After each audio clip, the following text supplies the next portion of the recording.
पांढरे केस. आजकाल 10-12 वर्षाच्या मुलींना सुद्धा पांढरे केस ही समस्या जाणवायला लागली. तर त्याचं कारण काय असेल? सकाळी उठल्यानंतर शाळेला जाताना चहा-चपाती खाणं किंवा अगदी खूप चिडचिड होणं, राग-राग करणं, हे सुद्धा कारण त्याचं आहे.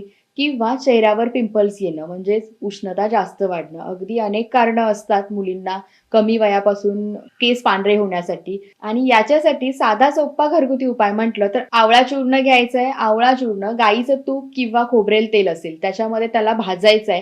अगदी काळं होईपर्यंत हे भाजायचंय. छान भाजल्यानंतर याला पाण्यामध्ये भिजवत ठेवायचंय आणि हे भिजलेलं जे आहे ते केसाला लावायचंय. अगदी 20 मिनिटं तुम्ही केसाला लावून ठेवलत की नंतर तुम्ही शॅम्पू करा. हा शॅम्पू मात्र आयुर्वेदिक वापरा. मोस्टली आयुर्वेदिक शॅम्पू वापरा म्हणजे केसांची निगा ही चांगल्या प्रकारे ठेवली जाते आणि याच्यासाठी तुम्ही तोडकर संजीवनीचा व्हिटॅमिन B5 हा शॅम्पू सुद्धा वापरू शकता किंवा कोणताही आयुर्वेदिक मोस्टली शॅम्पू वापरा. त्याने केस वॉश करून टाका. हे असं जर तुम्ही सतत करत असाल तर पांढरे केस हे काळे व्हायला देखील मदत होते. येणारे केस सुद्धा काळे यायला लागतात आणि केसाची गळती सुद्धा कमी होते. हा अगदी सोपा उपाय आहे. करून बघा आणि हाच किंवा याच्या प्रकारे अगदी अनेक तुम्हाला घरगुती उपाय हवे असतील, खाली आमचा नंबर आहे. कोणताही आजार असो तुम्ही एक कॉल करा. कॉल हा नेहमीप्रमाणे फ्री आहे.